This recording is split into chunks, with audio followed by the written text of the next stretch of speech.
은혜로 좀 들어줬으면 좋겠습니다. 먼저 이 신사도 운동에 대한 그 신사도 문제에 대한 견해에 대해서 좀 이렇게 이 이야기를 좀 나눠보려고 합니다. 이 부분에 대해서는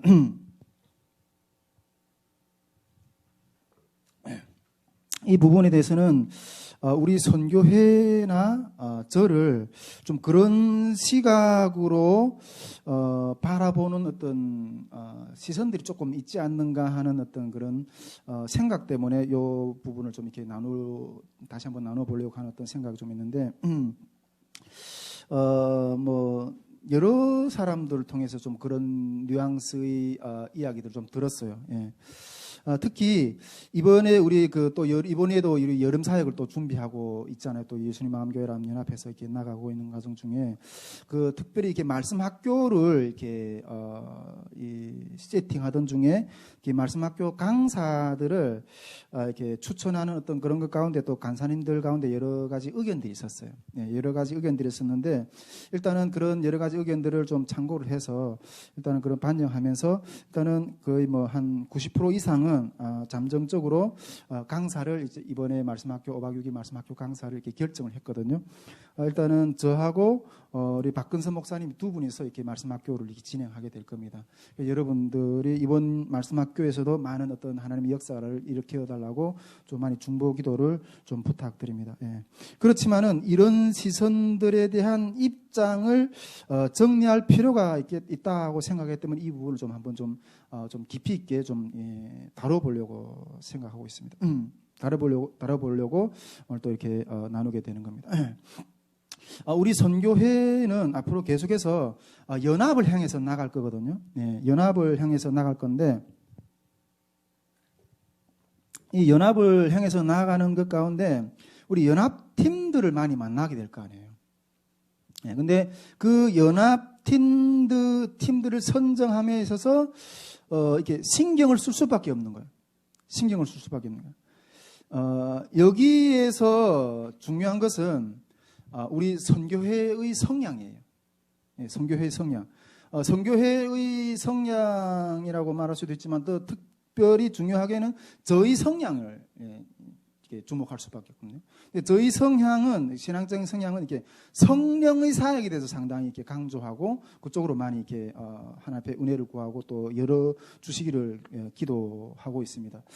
저희 성향이 이렇다 보니까 성령의 사역을 하는 팀들, 교회들, 그러한 지체들하고 연합을 또 시도하고 또 어떤 무슨 집회를 뭐 이렇게 연다든가 그렇게 할 때는 또 이렇게 그런 쪽의 성향의 강사들을 추천하고 또 세우고 또 이런 쪽으로 이렇게 살펴볼 수밖에 없는 거예요. 저희 성향이 그러다 보니까 연합을 하는 팀들 가운데도 그런 성향의 비슷한 성향의 사람들께 나갈 수밖에 없는 거예요. 그런데 이런 성령 사역을 추구하고 또 이런 성령 사역을 사모하는 그런 팀들을 같이 연합하다 보면 그런 팀들 가운데 문제점들이 있다는 거예요. 문제점들. 그것이 이게 신사도 이게 성령 사역을 대부분 하는 사람들 보면 그런 팀들 보면 그런 교회들 보면 대부분 이게 신사도 운동의 구설주에 이렇게 많이 오르내리고 그래요. 예. 그런 것들을 많이 느끼고 있습니다. 그렇다면 우리도 이게 성령 사역을 추구하다 보니까 성령 사역을 또 추구하고 그런 것들을 사모하다 보면 그런 팀들을 잘 분별을 못하고 이게 연합을 할 수도 있고 그러다 보면 어떤 그런 구설주에 우리도 같이 오를 수도 있는 어떤 그런 위험성이 있는 거예요. 예, 그런 위험성이 있는 거예요. 그래서 제가 이런 부분들을 좀 얘기를 했기 때문에 우리 한국에 와서 제가 한 10년을 신학을 했잖아요. 그러다 보니까 이게 한국 교회 가운데 대부분이 어떤 영적인 기류가 어떤 부분들이 흐른다는 것들을 알기 때문에 그리고 또 내 성향이 어떤 것들인가 알기 때문에 제가 우리 선교회 기도회를 시작할 때부터 우리 2017년 4월부터 시작했는데 그 선교회를 시작할 때부터 이 하역 기도 모임, 연합 기도 모임 시간에 우리가 교회사 맥락에서 기독교 영성사와 이 계시의 이해 강의를 1년 넘게 했어요. 매주마다 1년 넘게 했거든요. 많은 어떤 그 같이 와서 이렇게 우리 기도 모임을 참여했던 스태프들이 그 강의를 들으면서 되게 힘들어했어요. 아니, 이 기도회는 또 이 선교회는 북한 선교를 위해서 부름받고 그쪽으로 이렇게 나아가는 전진하는 사명 가지고 전진하는 그런 선교회가 아닌가. 그런데 왜 메시지를 또 마음을 그런 쪽의 메시지와 그런 쪽의 어떤 그 방향을 계속 이렇게 강조하고 또 깨우고 이렇게 하는 게 아니라 왜 생뚱 같은 영성사를 다루느냐. 기독교 영성사를 다루냐. 또 이런 의견들이 많았고 또 그 강의와 기도 모임을 참가하는 팀들이 되게 힘들어했어요. 사람들이. 그런데 그때 그럼에도 불구하고 그때 주님이 저에게 주셨던 마음은 우리에게 앞으로 우리 선교회를 통해서 많은 성령의 증거들을 하나님 세우실 건데 그 많은 성령의 증거들이 이러한 신학적인 변증과 더불어 더 강력한 성령의 불길로 세워질 거다. 그런 마음을 주시면서 계속 이걸 강의를 하기를, 그런 이 바닥의 이해를, 이 신학적인 흐름의 이해를 이해하기를 원하기 위해서 계속 그걸 그냥 마음을 놓지 않고 진행했었어요. 여러분, 제가 주장하는 성령의 사역은 그 능력 면에 있어서나 또 경험 면에 있어서나 그리고 또 신학적인 식견 면에 있어서도 그렇게 얄팍한 게 아니에요. 일부 시선들이 저에 대해서 이게 뭔가 좀 이상한 어떤 그런 이 메시지와 또 영성의 흐름이 있지 않는가 이런 생각하는데 제가 주장하는 성령의 사역의 그 모든 어떤 준비 부분은 그렇게 얄팍한 부분이 아니에요. 예, 얄팍한 부분이 아니에요. 하나님 이런 부분들을 얘기했기 때문에 불과 2, 3년이 지나지 않았는데 그런 내가 그때 그렇게 우려했던 부분들이 지금 이렇게 나타나고 있는 거예요. 그래서 하나님이 그때 이때를 위해서 하나님 미리 그렇게 그 바닥을 다지기 위한 작업을 하신 거예요. 그런 준비의 작업들을 하셨다고 저는 이렇게 믿습니다. 제가 자작년인가 그 감선교회 그 기도회를 한번 우리 팀 스태프들하고 같이 참여하고 이렇게 갑자기 나오는데 그 마음에 하나님 이런 감동을 주시더라고요. 이제는 할 소리는 해야 되겠다는 생각이 들어요. 예. 사람이 무서워서, 교단이 눈치가 무서워서 내 속에 있는 성령의 감동이 주시는 그런 음성을 그냥 묻어두고 있지 말아야 되겠다. 할 소리는 해야 되겠다 하는 어떤 그런 마음을 강하게 받았어요. 오늘 본문 말씀에 보니까 너희 속에 있는 소망에 관한 이유를 묻는 자들에게는 대답할 것을 항상 준비하되 온유와 두려움으로 하라고 그랬어요. 온유와 두려움으로.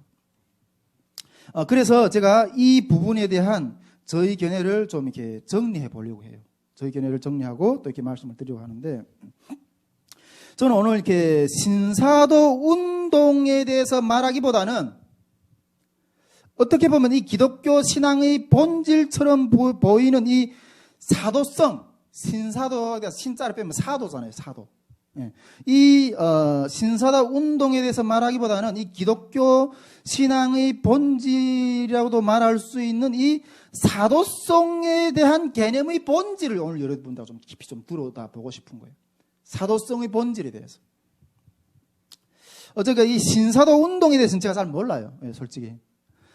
일단은 뭐 이렇게 피터 와그너 박사가 시발점이 됐다는 것과 그것으로부터 출발한 또 양상에 대한 부분들을 지적하는 어떤 그런 강의들과 영상들을 몇 개 보기는 했었어요.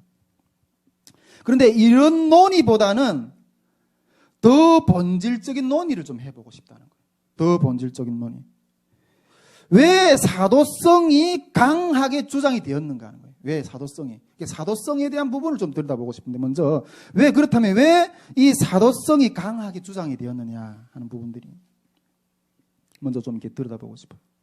여러분 사도라고 했을 때 우리는 예수님이 12제자를 의미한다는 사실을 우리가 다 잘 알고 있잖아요. 뭐 주일학교 이거는 뭐 주일학교 학생들도 다 아는 어떤 일반적인 어떤 그런 우리 신앙적인 지식인데 우리 이 사도성이 강조되었던 그 출발점으로 좀 돌아가 보고 싶은 거예요.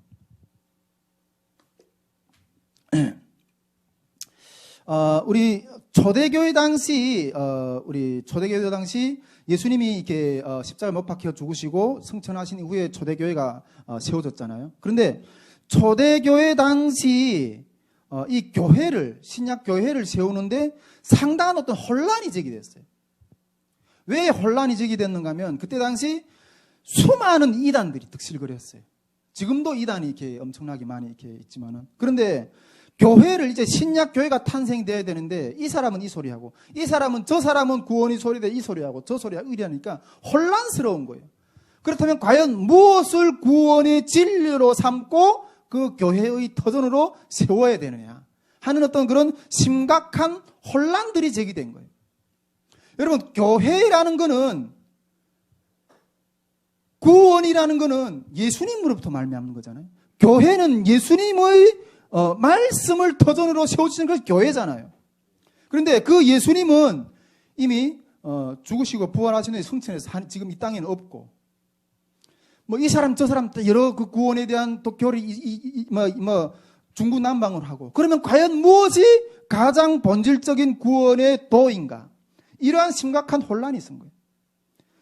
그런 상황 가운데서 그렇다면 예수님이 구원이 길이시고 교회의 터전이라면 예수님과 가장 가까이 지냈던 제자들, 그 사도들이 예수님과 가장 가까이 지냈기 때문에 그 예수님으로부터 전달해 들은 말씀이 가장 정확할 거 아니에요. 그래서 그렇다. 그러면 이 예수님이 그래서 가장 가까이 말씀을 듣고 배웠던 이 제자들의 말씀이 가장 정확하고 본질적인 것이다. 여기에서부터 시작해가지고 이 사도들의 어떤 중요성이 강조되었던 거예요.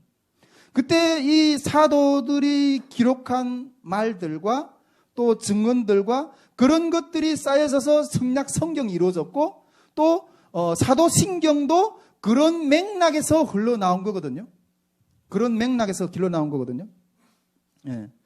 이때부터 이 사도의 권위라는 것은 아주 절대적인 것이 되었어요. 사도의 권위라는 것은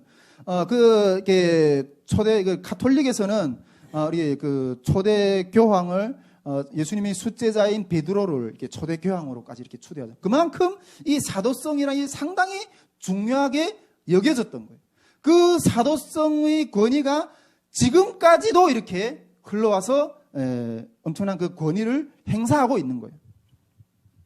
그런데 여러분, 여기에서 우리가 이것이 사도적인 사도성이 불거지고 사도성이 중요하게 주목을 받았던 어떤 가장 본질적인 원인이거든요. 그런데 우리가 여기서 중요하게 주목해야 될 것이 하나인데, 그렇지만은 하나님의 입장에서, 사도성이 이렇게 중요한데, 하나님의 입장에서는 이러한 사도들조차도 하나님을 완전하게 증거하는 데는 불완전한 존재라는 거예요. 불완전한 존재라는 거예요. 네. 여러분, 우리 성경에서도 그런 부분들을 볼 수가 있어요. 네. 예수님이 숫제자인 베드로도 갈라디아서를 들어보면 이방인들과 함께 먹다가 유대인들이 온다는 소리를 듣고 유대인들한테 이렇게 뭔가 이렇게 어떤 주목을 받을까봐, 유대인들에게 어떤 이상한 주목을 받을까봐 그 자리를 피해서 이렇게 나간 어떤 그런 기록이 있잖아요. 그 부분에 대해서 이 사도 바울이 얼마나 이 그 베드로를 비판하는 어떤 그런 것들을 우리가 갈라디아서에서 볼 수가 있거든요. 또한 여러분, 우리 신약 성경을 3분의 1 정도까지 기록한 사도 바울도 완전하지 못했다는 거예요. 우리 그 사도행전에 보면 그 사도 바울과 이 바나바가 마가의 일로 심하게 다투는 어떤 그런 모습도 볼 수가 있거든요. 그렇게 신약 성경의 3분의 1이나 기록했던 사도 바울도 이런 연약한 점이 있었다는 거예요. 또 우리 신약 성경에 보면 세례 요한, 우리 세례 요한도 이렇게 볼 수 있는데, 세례 요한에 대해서 예수님 뭐라고 말씀하셨어요? 이 땅의 선지자들 중에서 이 세례 요한보다 더 큰 선지자가 없다, 이렇게까지 예수님이 칭찬했던 선지자거든요. 그런데 이렇게 칭찬했던 선지자도 그 감옥에 잡혀갔을 때, 감옥에 잡혀가서 예수님 보고 오실 그이가 당신이오이까 우리가 다른 일을 기다려야 하리까, 이렇게 예수님을 의심했다는 거예요. 여러분, 이렇게 이 땅에 우리 많은 성경의 역사들 가운데 정말 가장 권위가 높다고 했던 사도들조차도 하나님을 완전하게 증거하는 데는 부족한 존재였다는 거예요. 부족한 존재였다는 거예요. 예. 이렇게 가장 큰 권위를 가졌던 사도들조차 이렇게 연약했다면 과연 하나님을 완벽하게 증거할 존재는 과연 누구인가 하는 거예요. 하나님을 완벽하게 증거할 존재는 과연 누군가 하는 거예요. 그래서 우리 하나님은 이런 부분들에 대해서 하나님 자기 자신이 하나님됨을, 자기 자신을 직접 증거하신다는 거예요. 직접 증거하신다는 거예요. 이 불완전한 인간 교회사 가운데 아주 그렇게 위대하다고 생각했던 사도들조차도 그들에게 자기 자신에 대한 완벽한 증거를 맡겨두시는 것이 아니라 이러한 하나님 된 증거를 자기 자신의 증거를 직접 성령께서 직접 하신다는 거예요. 성령께서 직접 하신다는 거예요. 성령께서 직접 하신다는 거예요. 이것을 우리는 하나님이 자증이라고 하거든요. 자증.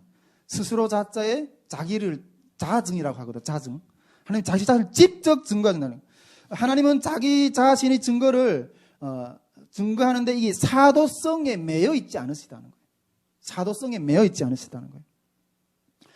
우리 구약 성경에 보면 솔로몬이 성전을 지을 때 이렇게 기도하잖아요. 하늘이라도 하나님을 담아내지 못하겠거든. 하물며 사람이 손으로 지은 집에 하나님을 담는다는 것은 감히 상상할 수 있는 일이 아니라고. 그렇게 기도하잖아요. 하늘이라도 하나님을 담지 못하는데 이제 우리 성전을 그렇게 만들어서 근데 여기에 계신다고, 이거는 감히 우리가 주님 앞에 도전할 일이 아니라는 거예요. 그러면서도 강구하게 하나님, 우리가 이 성전에서 기도하면 우리에게 응답해달라고 그렇게 기도하거든요. 그랬던 것처럼 하늘이라도 하나님을 담을 수 없는데 이 성전에도 하나님을 담아낼 수가 없다는 거예요. 그만큼 이 사도성으로도 하나님을 담아내기가 충분하지 않다는 거예요. 충분하지 않다는 거예요. 여러분, 이 성령의 증거는 이 사도의 권위를 훨씬 초월해요. 아멘이십니까? 네. 사도의 권위를 훨씬 초월해요. 여러분, 이 논리는 제 논리가 아니에요. 바빙크의 논리인데, 바빙크라면 저는 이게 총신을 나왔는데, 이 총신에서 이렇게 칼빈보다 저는 이 바빙크가 훨씬 더 방대한 부분을 이렇게 조직신학적인 어떤 분야를 이렇게 정립한 사람이라고, 우리 총신 쪽에서는 아주 상당한 대단한 신학자로 이렇게 생각하고 바빙크를 이렇게 많은 해석을 많이 따르거든요. 근데 이 바빙크의 개혁교의학에서 개혁교의학의 신앙의 원리편에 이게 강론된 흐름이에요, 이 내용이. 여러분, 이 개혁교의학이라는 것은 이 보수신학의 정수예요. 보수신학의 정수거든요.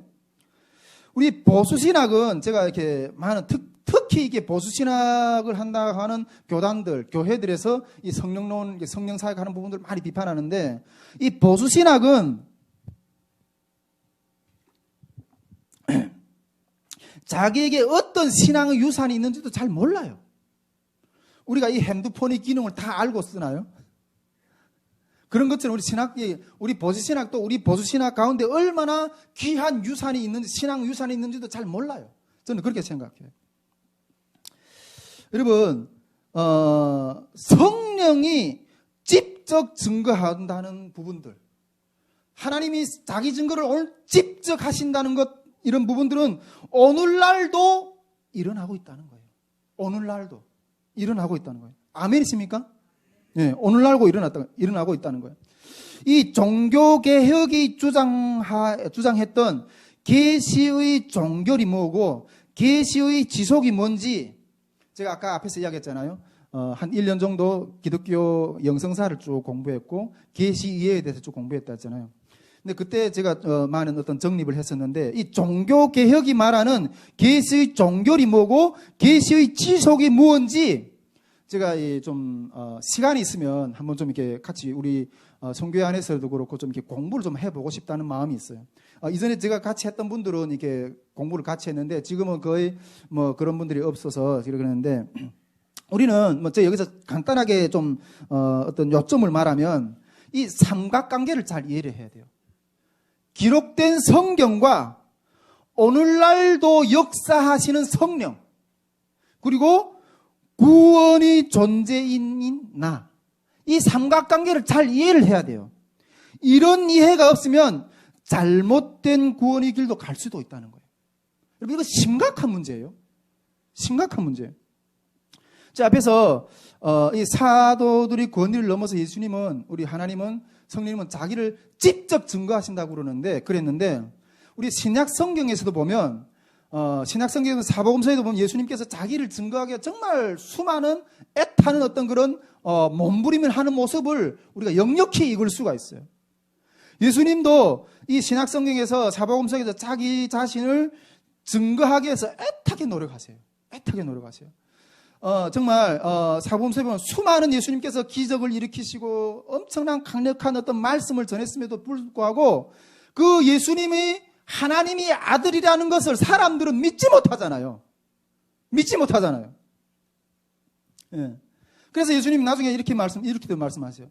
나를 믿지 못하겠거든 내가 한 일을 보고 나를 믿으라고. 내가 길이요 진리요 생명이라고, 내가 빛이라고, 내가 하나님의 아들이라고 이렇게 자증을 하시는데 사람들이 믿지를 못해. 믿지를 못해. 여러분, 어떤 것들을 증명한다는 것은, 증명할 때는 그보다 더 높은 증거가 있어야 증명할 수가 있거든요. 그보다 더 높은 권위가 있어야 증명할 수가 있거든요. 그런데 여러분, 예수님이 하나님이잖아요. 예수님보다 높은 권위가 없는 거예요. 이 아래의 개미들이 하늘의 세계를 이해를 하려고 하니까 되겠어요, 그게? 여러분, 이거는 거듭나야 볼 수 있는 영역이에요. 성령으로 거듭나지 않고서는 볼 수 없다. 하나님 들어갈 수 없다고 그랬잖아요. 예수님보다 높은 권위가 없기 때문에 증명할 수가 없는 거예요. 그래서 예수님이 애타게 자기가 하나님이라고 자증을 하시는 거예요. 자증을.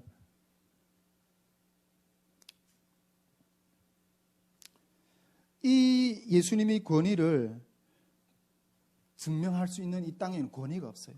예. 그래서 예수님은 스스로 자기를 증거할 수밖에 없었던 거예요.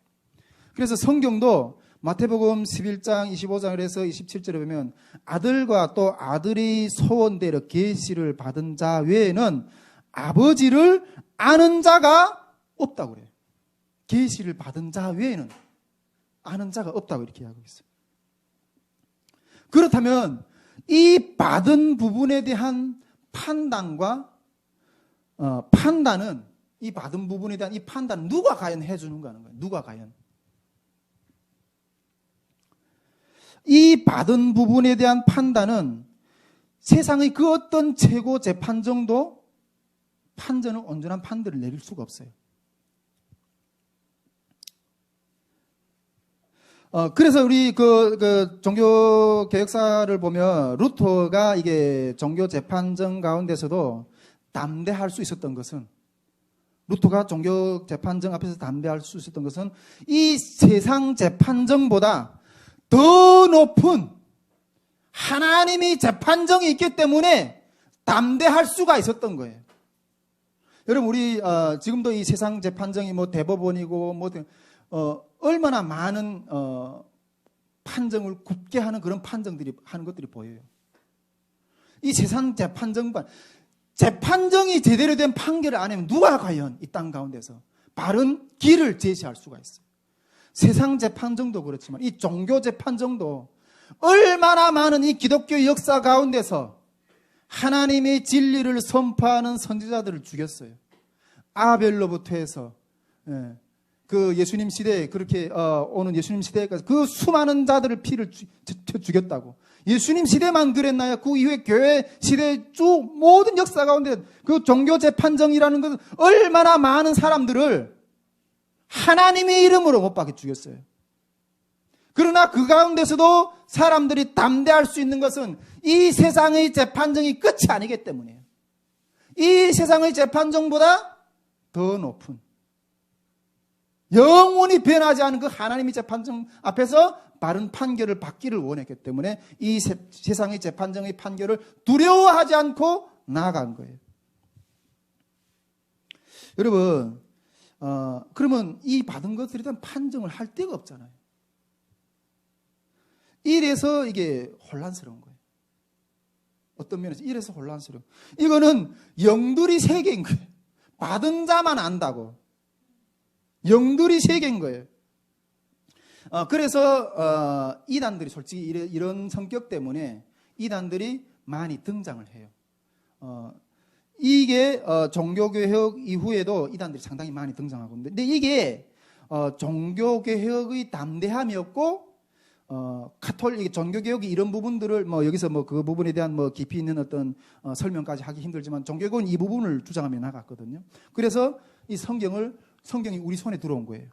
이 성경이. 카톨릭은 성경이 우리 손에 못 들어오게 했거든요. 이걸 마음대로 이 해석이 마음대로 되면 이게 완전히 이렇게 오가사탕이 된다. 그래서 이걸 오픈 안 했잖아요. 그런데 종교개혁은 하나님이 이걸 우리가 이게 구원의 도를 하나님이 스스로 인도할 것이라는 믿고 이걸 오픈하고 번역해서 우리 손에 쥐어준 거예요. 이것이 종교개혁의 담대함이었고 가톨릭이 우려였어요. 예. 그렇다면 이런 영들을 규정하고 분별은 하면 그러면 어떻게 하냐? 그래서 혼란스러운 거예요. 그래서 이 신앙생활이라는 게 혼란스러운 거예요. 그렇다면 이런 영들을 분별하고 규정하는 것은 어떻게 하는 거예요? 이게 이런 쪽의 영적인 체질이 군육이 단련이 돼야 돼요, 여러분. 그래서 그렇지 않으면 우리가 어디에 빠질지 몰라요. 구원의 길을 삐뚤게 갈 수도 있다는 거예요, 우리가. 심각하게 우리가 이거 부분을 인식해야 되는데, 그러나 성경은 이런 영들의 세계를 분별도 분명하게 가르치고 있어요. 분명하게. 영들은 영들로 분별해야 된다고. 예, 고린도전서 14장 30에 그러면 예언하는 자들의 영은 예언하는 자들을 통해서 제재를 받는다 그랬거든요. 예, 이런 영들은 영들로 분별해야 된다는 거죠. 저희 경험상 이런 영들을 분별하는 중에서 가장 중요한 키워드는 제 경험상 먼저 내가 성경의 말씀으로 튼튼히 무장되어 있어야 된다는 거예요. 튼튼히 무장되어 있어요. 성경의 토대 위에 튼튼히 서면 이런 영들을 분별할 수가 있어요. 여러분, 하나님은 영이시잖아요. 근데 성경은 많이 읽으면 읽을수록 그 하나님이 영이신 하나님의 성품에 대해서 알 수가 있어요. 하나님이 영들이라는 어떤 영들이 올 때 그 성품이 느껴져요. 그런데 우리가 성경에도 충분하게 잘 무장되어 있으면 그 성경이 하나님의 영으로서 어떤 성품을 나타나는 부분들을 분별하는 어떤 그런 것들을 눈들을 제시한다는 거예요. 예. 여러분, 각자 영들은 성품이 있어요. 성경에도 말씀했잖아요. 이 악한 사단이 오는 것은 죽이고 멸망하고 하는 것이라고 했잖아요. 그러나 하나님이 오는 것은 살리고 더 많은 생명들을 얻게 하시는 것이라고 했었어요. 우리가 이 성경에 충분하게 잘 무장되어 있으면 이런 영들의 성품을 잘 분별이 가능하다는 거예요. 저는 이렇게 이 신사도가 아니라 이 사도성을 초월한 성령의 자증에 대해서 집중하고 싶은 거예요. 성령의 자증에 대해서 집중하고 싶은 거예요. 이 성령의 자증의 증인으로 우리가 서야 된다는 거예요. 증인으로. 이것이 저희 입장이고 견해입니다. 이런 영적인 흐름들을 동의하는 지체들과 우리는 연합할 수 있고 있다고 저는 생각해요. 저는 누구든지 이 자증하는 성령의 증인으로 세워져야 되고 또 우리는 사도적인 역할들을 사도적이라고 하죠. 예, 사도적인 사명들을 감당해야 되는 오늘날도 감당해야 되는 그런 위치에 있다는 거예요. 아멘이십니까? 예. 이런 자증하시는 성령의 증거들은 특히 이게 목회 현장에서, 특히 우리가 주목하는 통일 선교 현장에서 더 강력하게 일어나야 된다고 저는 생각해요. 물론 제가 지난주에 우리 여러 지체들하고 좀 이야기하면서 그런 부분들 좀 나눴지만은, 물론 경계할 부분들도 분명히 있어요. 경계할 부분들. 사도라는 논란이, 신사도라는 논란이 어떤 이렇게 종교다원주의로, 그런 쪽으로 흘러가고, 또 예수님이 기적을 구경거리로 보려고 했던 헤롯과 같은 그런 회개망측한 이상한 기적들을 추구하는 어떤 그런 것들하고는 우리가 섞일 수는 없지만은, 이런 부분들은 분명히 우리가 경계를 해야 돼요. 이런 부분들은. 그러나 이 신사도라는 프레임으로 성령의 사역을 제한하는 것에 대해서는 우리가 철저하게 경계해야 된다는 거죠. 여러분, 성령을 해방하는 죄는 그 어디에서도 사함을 못 받아요. 성령을 해방하는 죄는 마태복음 12장 31절에서 32절 보면, 말로 예수님을 거역하는 것도 사함을 받을 수 있지만은, 말로 성령을 거역하는 죄는 이 세상에서도, 오는 세상에서도 사함을 받지 못한다고 하고 있어요, 지금. 우리 초대교회 당시 이렇게 들여다보면 구원을 받지 못하는 죄에 대한 논란이 있었어요. 그런데 이 성령을 해방하는 죄는 이것보다 훨씬 더 큰 죄라는 거예요, 여러분. 훨씬 더 큰 죄라는 거예요. 우리는 이 성령을 해방하는 죄를 두려워해야 돼요. 그 어떤 죄보다도 두려워해야 돼요. 함부로 대응하면 안 돼요. 지난 기도 모임 때 제가 이렇게 막 기도를 하면서 근데 회개를 터져나고, 하나님을 인격적으로 제가 대하지 못했던 것들 용서해달라고, 하나님의 음성을 무시했던 것들 용서해달라고 막 회개가 터지더라고요. 그러니까 막 풀리면서 성령이 막 인격이에요. 성령 인격이에요. 이걸 해방하면 성령님도 감정이 있기 때문에 바로바로 성령을 소멸치 말라고 에베소서에서 우리가 이렇게 말씀하고 있는데, 성령을 해방하는 죄를 우리가 두려워해야 돼요. 성령을 소멸하는 죄를 두려워해야 돼요. 제가 어떻게 보면 정말 심각하게 타격을 입을 수도 있는 이 민감한 문제를, 이거 민감한 문제인데, 그럼에도 불구하고 강력하게 주장하는 것은 이것만이 70여 년이 돌덩어리와 같은 장벽으로 갈라진 우리 통일선교의 문을 여는 유일한 길이기 때문에. 여러분, 성령의 능력이 없으면 우리는 이 길을 갈 수가 없어요. 성령의 능력이 없으면, 이것이 길이라면 그것이 어떤 어려움이든 어떤 비방 중상이든 가야 되는 거예요. 그것이 길이라면. 이 능력이 없으면, 이 길이 없으면 우리는 이 길을 갈 수가 없어요. 예수님이 제자들도 성령의 능력을 받은 후에야 증인으로 섰거든요. 제가 그 춘천 한마음교회 아시죠? 혹시 아시는 분들 있는지 모르겠는데, 춘천 한마음교회에서 그렇게 부활 복음을 막 강력하게 증거하는 어떤 그런 교회잖아요. 그걸로 이렇게 많이 이렇게 그 부흥한 어떤 그런 교회라고 알고 있는데, 물론 부활 신앙도 중요해요. 물론 부활 신앙도 중요한데, 그러나 예수님이 제자들 있잖아요. 예수님이 제자들은 예수님이 부활하신 후에도 오합지졸했어요. 제가 말씀학교 때 그 부분들에도 쭉 한번 이렇게 그 정리를 좀 해드리고 싶은데, 예수님이 부활하신 후에도 오합지졸했어요. 그런데 성령이 오순절날 성령이 임하고 나서야 강력한 증인으로 섰어요.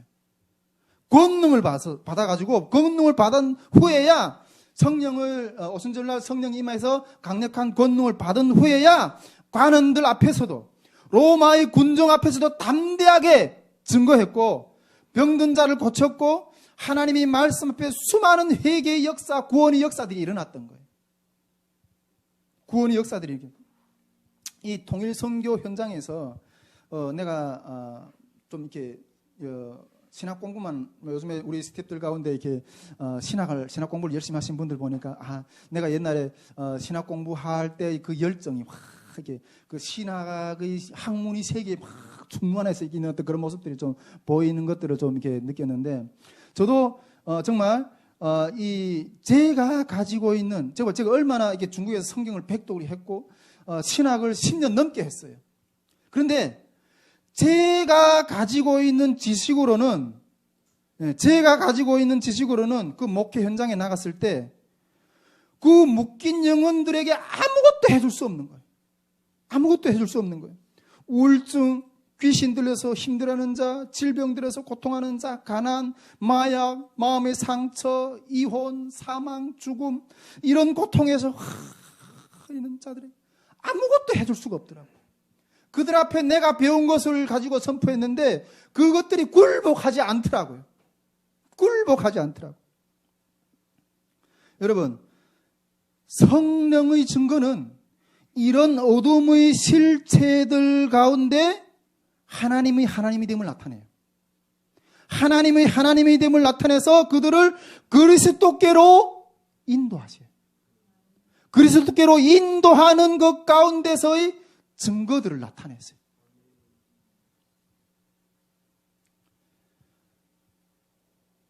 우리는 이런 증거의 증인이 되어야 된다는 거예요. 그 자증하시는 성령, 하나님이 자기 스스로를 증거하시는 빛이 증거하시는 부분들에 대한 증거를 우리는 다시 해야 된다는 거예요. 예수님은 성경에서도 이렇게 말씀하시고 계세요. 너희가 나를 믿으면 내가 한 것보다 더 큰 일을 행할 것이라고. 이 신사도라는 프레임 가운데 이 성령의 사역을 제한하는 것에 대해서 경계해야 돼요. 이것을 우리가 터치 못하고 두려워하면 통일 선교의 문을 열 수가 없어요. 저는 이것이 길이라고 믿기 때문에 이런 것들에 대해서 해방하는 입술들에 대해서 주님의 이름으로 증거하면서 나가기를 원해요. 이것이 신사도에 대한 신사도가 뭔지는 잘 모르겠어요. 그런데 하나님은 그 사도성을 초월하셔서 자신을 증거하신다는 것. 이런 부분들에 대한 견해를 제가 이렇게 좀 말씀을 좀 나누고 싶고요. 다음으로 제가 한 가지 주제를 좀 더 나누고 싶은데 십자가에서 질서로 하는 어떤 그런 주제를 좀 이렇게 나누고 싶습니다. 요즘은 제가 이게 주님의 뜻을 추구하는 길에서 십자가와 고난